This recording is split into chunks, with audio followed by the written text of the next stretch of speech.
ఉల్లిపాయ లేకుండా వంటింట్లో పనులు జరగవు. దాదాపు ప్రతి వంటలో ఉల్లి కీలక పాత్ర పోషిస్తుంది. అందుకే ఉల్లి ధరల్లో మార్పులు నేరుగా సామాన్యులపై ప్రభావం చూపుతుంటాయి. గతంలో ఉల్లి ధర కిలోకు 100 రూపాయలు దాటిన సందర్భాలు ఉన్నాయి. అయితే ప్రస్తుతం పరిస్థితి పూర్తిగా మారిపోయింది. ధరలు ఒక్కసారిగా క్షీణించాయి.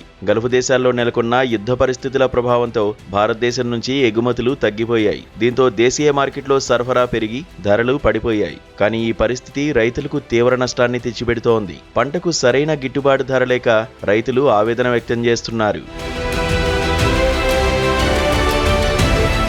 ప్రస్తుతం తెలుగు రాష్ట్రాల మార్కెట్లో 100 రూపాయలకే సుమారు 8 కిలోల ఉల్లిపాయలు లభిస్తున్నాయి. ఉమ్మడి మహబూబ్నగర్ జిల్లాలో నెల రోజుల క్రితం క్వింటా ఉల్లి ధర 2000 రూపాయలు ఉండగా ఇప్పుడది 800 నుంచి 1400 రూపాయల మధ్యకు పడిపోయింది.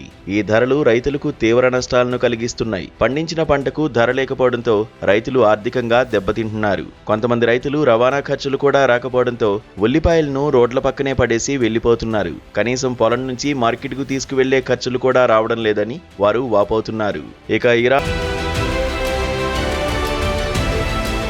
యుద్ధ ప్రభావం దేశంలోని వ్యవసాయ రంగంపై తీవ్రంగా పడుతోంది. ఎగుమతులు దిగుమతుల్లో అంతరాయం రావడంతో రైతులకు నష్టాలు పెరుగుతున్నాయి. ధరలు త్వరలో పెరిగే సూచనలు కనిపించకపోవడంతో ఈ ఏడాది ఉల్లి, టమాటో రైతులకు నష్టాలు తప్పవని అంచనా వేస్తున్నారు.